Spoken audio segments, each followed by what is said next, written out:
우리가 힘든 처지에 놓이면, 쉽지 않은 처지에 내몰리면 살아남으려고 살 길을 마련하려고 다른 길을 모색합니다.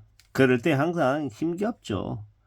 그래도 포기하지 않아야 되고 계속 앞으로 나아가야 되는 것 같습니다. 포기하지 않기에 아주 작은 무언가가 만들어지는 것 같습니다. 우리는요, 함부로 이 세상이 말하는 야 그렇게 하면 안 된다. 넌 더 이상 희망이 없다. 기대할 수 없다. 라고 이야기하는 말을 믿어서는 안 되는 것 같습니다. 안 믿는 게 최고입니다. 물론 아예 안 믿고 갈 수는 없지만 그래도 최대한 의심하고 내 자신도 의심하고 모든 상황을 그냥 있는 그대로 다 받아들이려 하지 말고 비틀어보고 따져보고 의심하고 계속 온갖 생각들을 하며 지내는 게 좋을 것 같습니다. 웬만하면 오래오래 가고 싶은데 그게 과연 가능할지도 알 수 없죠. 쉽지 않습니다. 그래서 계속 움직이고 도전하며 봐야 되겠습니다. 차근차근 나의 시간을 쌓아가야 된다라고 생각합니다. 내가 만들어가야 되고 나의 길은 내가 열어가는 겁니다. 그러려면요. 계속 해내야 된다라는 겁니다. 한 사람의 결심과 결단이 실행이고 결과물이 된다라고 생각합니다. 항상 최악을 생각하며 살아야겠죠. 지금의 상황이 많이 안 좋죠. 그래서 어떻게 해야 됩니까? 조심해야 되고 예사롭지 않다라고 생각해야 되는 거죠. 우리가 인생을 알게 되면 그냥 웃는 거 말고는 답이 없다고 얘기합니다. 자연스럽게 살아가야죠. 마음 굳게 먹고요. 차분하게 움직이고 또 때로는 나의 에너지가 좀 많이 소모가 됐다 싶으면 속도 좀 조절하고 그러면 되는 것 같습니다. 방향이 옳다라고 생각하면 괜찮은 것 같습니다.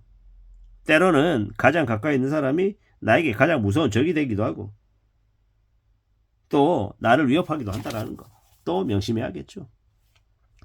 잘 생각하며 지내야 될 것 같습니다. 지금의 나라는 매우 어수선하고 이 부동산 시장도 안 좋고 주식시장도 좀 별로죠. 어떻게 해석해야 되겠습니까? 기준금리가 2번이나 인하됐지만 여전히 시중금리는 그대로죠. 뭘 뜻하는 겁니까? 대출자의 이자 부담이 그대로이거나 더 늘어났다는 이야기입니다. 아파트 가격이 계속 내려가는 중인데 이 가까이에 있는 이 젊은 후배는 저에게 뭐라고 얘기하냐? 강동구의 둔촌주공 아파트 전세 가격이 폭등하고 있던데 괜찮냐고 그런 얘기를 합니다. 집값이 너무 올라서 아우성이라는데 두렵다고 벼락거리 되는 거 아니냐고 두려움을 많이 느끼게 됩니다. 근데 어떻습니까? 의미 없는 얘기죠. 지금 2024년 12월 말고 25년 상반기를 보라고 그 친구에겐 얘기했습니다. 좀 더 지나보라고 서두르지 말라고 조급해하지 말라고. 둔촌주공 올림픽파크 포레온이 38평이 27억에서 20억이 돼서 7억이 떨어졌다고 얘기하는데 여전히 높은 가격이죠. 좀 더 지켜봐야죠. 2024년 11월 아파트 평균 거래가액이 11월 달에 11억 6천이랍니다. 10월 달에 12억 4천보다는 8천만 원이 낮아졌다는데 계속 내려가겠죠. 7억이 되고 8억이 되고 그 아래도 될 수 있다라고 저는 생각합니다.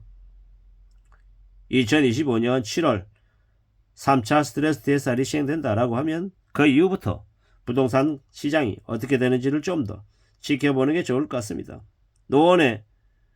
노원구의 상계 주공 49평방미터가 4억 7,500이었는데 21년에 최고가가 7억이었는데 지금 4억 7천이랍니다. 4억 7천도 여전히 비싸죠. 2, 3억이 적당한 것 같은데요. 도봉구 방통 아파트 5억 초반으로 2억이 떨어졌다는데 여전히 비싸죠. 25, 6, 7, 8, 9 지켜보면 알 수 있을 것 같습니다. 좀 더 두고 봐야죠. 지금 아파트 매물이 9만 건이 넘는다는데 부동산 심리가 많이 안 좋답니다. 어떻게 생각해야 되겠습니까? 여전히 부동산 시장은 높은 이 가격 거품이 심하다라고 보면 맞을 것 같습니다. 좀 더 지켜봐야죠.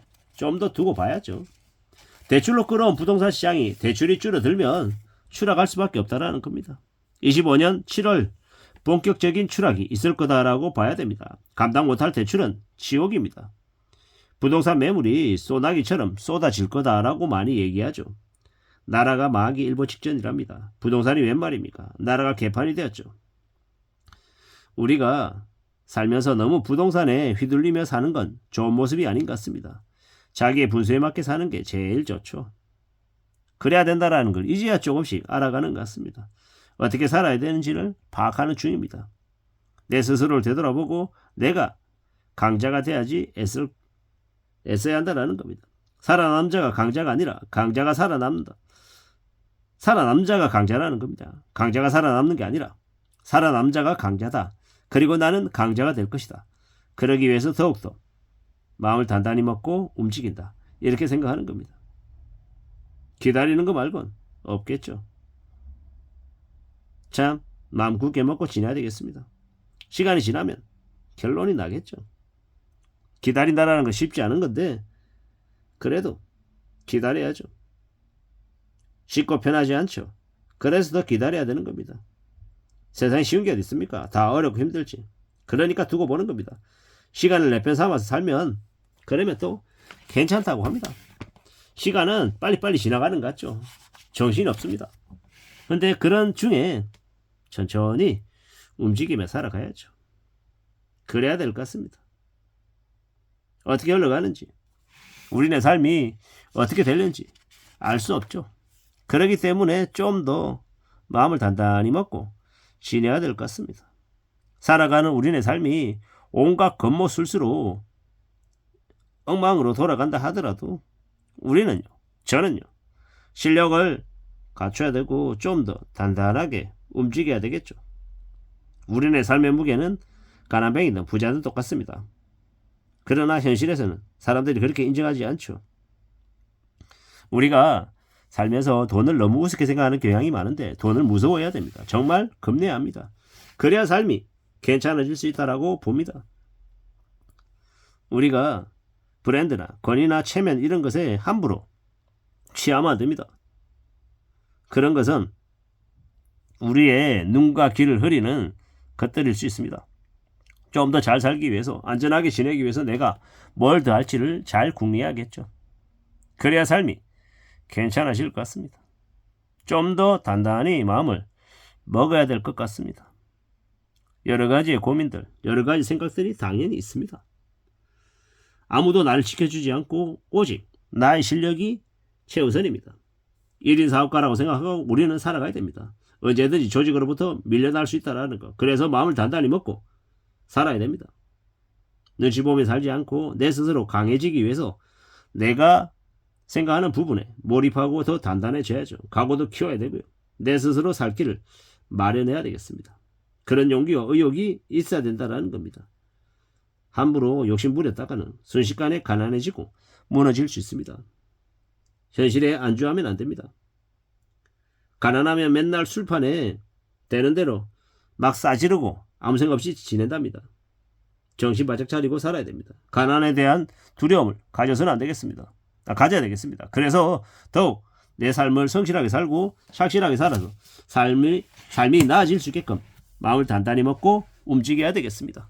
대출로 끌어온 부동산이 앞으로 대출이 줄어들기 때문에 망할 수밖에 없다는 것도 명심해야 되겠습니다. 이상입니다.